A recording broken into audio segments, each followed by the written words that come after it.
செய்து உட்காருங்க, எழுந்திருக்காதீங்க. மாண்பு முதலமைச்சர் அவர்கள். மாண்புமிகு பேரவைத் தலைவர் அவர்களே, நான் அதை சொல்ல வேணான்னு தான் நினச்சேன். ஆதாரம்னு கேட்குறாங்க. ஒரு 1 வீக் பேக் மாண்புமிகு நிதி அமைச்சர் பேசும்போது ஒரு 3 டிபார்ட்மெண்ட்லேருந்து ரிவ்யூ பண்ணி அந்த ஃபைல்ஸ்லாம் என் டேபிளில் இருக்குன்னு சொன்னார். அது ஏதோ போகிற போக்கில் அவர் சொல்லலை, உண்மையிலேயே என் டேபிளில் இருக்கு. அத்தனையும் ப்ரூஃபோடு இருக்கு. ஓப்பன் பண்ண வச்சிடாதீங்க. எப்போ ஓப்பன் பண்ணணுமோ அப்போ கரெக்டாக எல்லாமே ஓப்பன் ஆகும். மாண்புமிகு இந்து அறநிலையத்துறை அமைச்சர் அவர்கள். இந்து அறநிலையத்துறை அமைச்சர் அவர்கள். மாண்புமிகு பேரவைத் தலைவர் அவர்களே, நம்முடைய மதிப்பிற்குரிய அண்ணன்கள் எல்லாருமே பேசுங்க பேசுங்கன்றாங்க. ஆனால் முதலமைச்சர் பேச ஆரம்பிச்சார்னா, ஆதாரத்தை காட்ட ஆரம்பிச்சார்னா என்ன நடக்கும்ன்றது இதுல இருந்தே நம்ம புரிஞ்சிக்க முடியும். ரெடியா? மாண்பு முதலமைச்சர் அவர்கள்.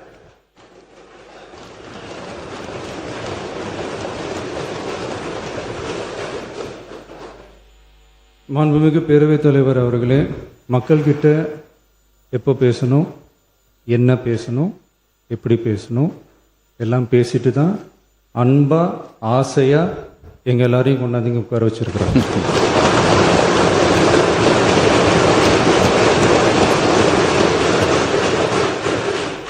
நான் பேசுவேன், பேசக்கூடாதுலாம் ஒன்றும் இல்லை. இடைத்தேர்தலையாவது சில பேருக்கு நல்லது நடக்கணும்ல.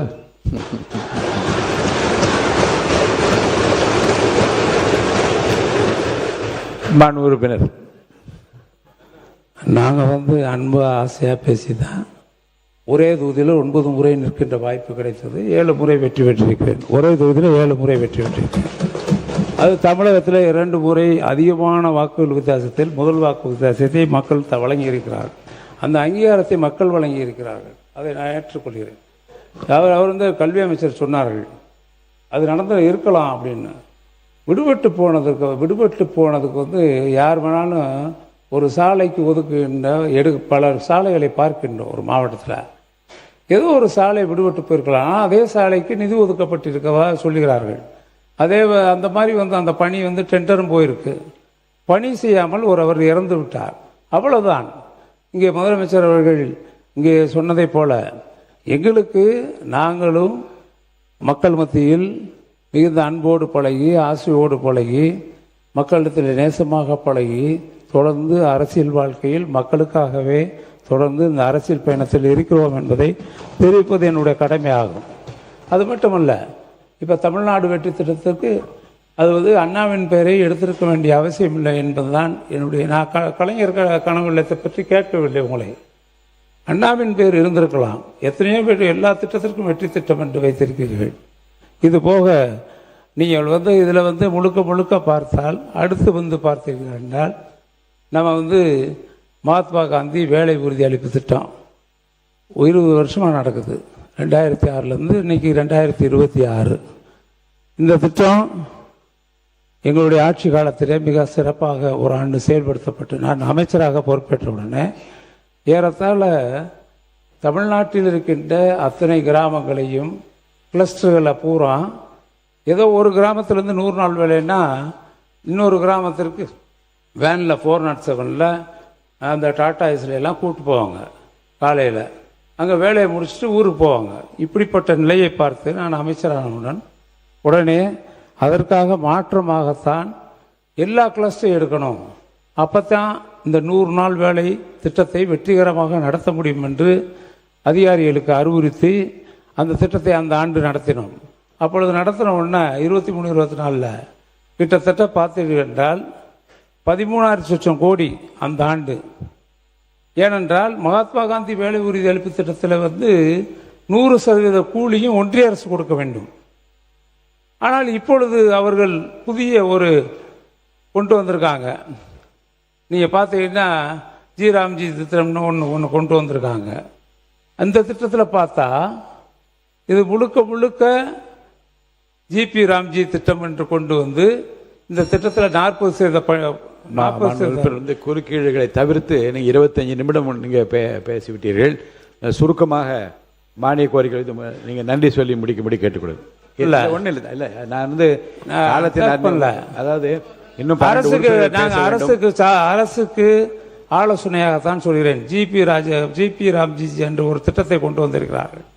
இந்த திட்டத்தில் என்னன்னு கேட்டீங்கன்னா 60% கூலி அவங்க கொடுப்பாங்களா, 60% அவங்க கொடுப்பாங்களா, அது உத்தேசம். அவங்க கொடுத்தா தான் போச்சு, கொடுக்கலைன்னா கேட்க முடியாது ஒன்றிய அரசை. போன ஆண்டு கூட 25-26 கூட 12 கோடி வேலை நாட்கள் கொடுத்தார்கள். நாங்கள் 40 கோடி வேலை நாட்களை முடித்து இந்தியாவிலே முதல் மாநிலம் என்ற உயர்வை பெற்ற ஒரே மாநிலம் தமிழகம். 40 கோடி வேலை நாட்களை உருவாக்கினோம். அதில் ஏறத்தாழ 13,000 கோடி செலவழித்தோம். மொத்தம் இருக்கக்கூடிய அனைவருக்கும், இந்த திட்டத்தில் இடம்பெறக்கூடிய அனைவருக்கும் ஏறத்தாழ 52லேருந்து 53 நாட்கள் வேலை நாட்கள் கொடுக்கப்பட்டது. 50லேருந்து 52 நாட்கள் வேலை கொடுக்கப்பட்டது. இதெல்லாம் நீங்கள் கணக்கிட்டு பார்த்தால் நம்ம வந்து 100 நாள் வேலை திட்டம் தான் பேர். ஆனால் அதிகபட்ச வேலை கொடுத்த நாள் என்பது இந்த 13,000 கோடி கொடுத்து 23-24 40 கோடி வேலை நாட்கள் நடந்த நாட்கள் தான் 50 நாட்கள் வேலை, 50லேருந்து 52 நாட்கள் வேலை நடந்திருக்கிறது. இப்போ இவங்க வந்து ஒன்றிய அரசு 125 நாள் அறிவிச்சுட்டு அவங்க வந்து 60% அவங்க கொடுப்போம், நீங்கள் 40% கொடுங்கன்னு சொல்லிட்டுருக்காங்க. நான் உதாரணத்துக்கு சொல்கிறேன். நீங்கள் பிரதமர் வீடு கட்டும் திட்டத்திலே வந்து அவங்க பார்த்தீங்கன்னா மொத்தத்துக்கே 38% கொடுக்குறாங்க. அவங்க கொடுக்க வேண்டியது 60% கொடுக்கணும். ஆனால் கொடுக்கறதில்ல, 38 கொடுக்குறாங்க. வேற நம்ம வந்து நிறைவேற்றாமல் இருக்க முடியாது. இது பாதிக்கப்படுறாரு தமிழர்கள், தமிழ்நாட்டு மக்கள்.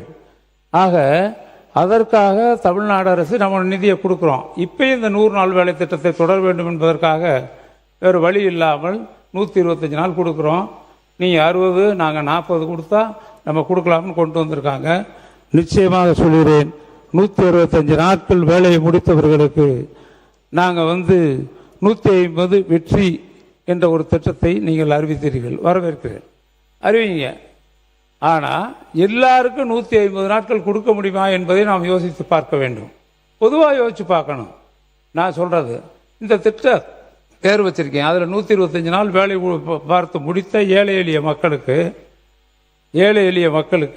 இந்த திட்டத்தில் 125 நாள் வேலை கூடுதலாக நாங்கள் கொடுப்போம். அந்த திட்டத்திற்கு பேர் 150 நாள் வெற்றி திட்டம் என்று வைத்திருக்கிறீர்கள். இதெல்லாம் வந்து பேப்பரில் தான் இருக்குது. ஏட்டுச் சுரக்காய் கறிக்கு உதவாது என்பதுதான் உண்மை. நிச்சயமாக இந்த ஜிபிஜி ராம் திட்டம் என்பது எந்த அளவிற்கு நடைபெறப் போகுது என்பது சொல்ல வேண்டுமென்றால், கடந்த ஒன்று முடிச்சிட்டேங்க, ஜூலை மாதத்தில் மட்டும் சொல்கிறேன். நீர்வளத்துறை அமைச்சர் இந்த ஒன்று பேரவைத் தலைவர் அவர்களே, மொத்த ஒதுக்கீடு வந்து 12,643 கோடி.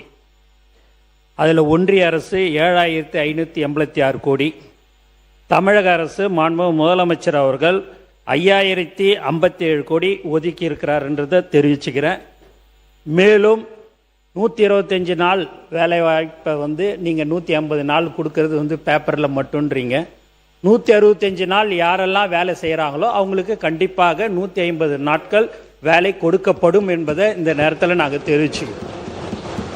எதுவுமே பேப்பரில் இருக்குதுன்றது ஒன்றையும் பார்த்து இது செய்ய முடியுமா அப்படின்றதெல்லாம், பணம் இருக்குதான்றதெல்லாம் பார்த்து தான் ஒரு திட்டத்தையும் தினந்தோறும் சிந்திச்சு அதை வந்து செயல்படுத்துகிற முதல்வர் தான் எங்களுடைய முதல்வர் என்பதை தெரிவிச்சுக்கிறேன்.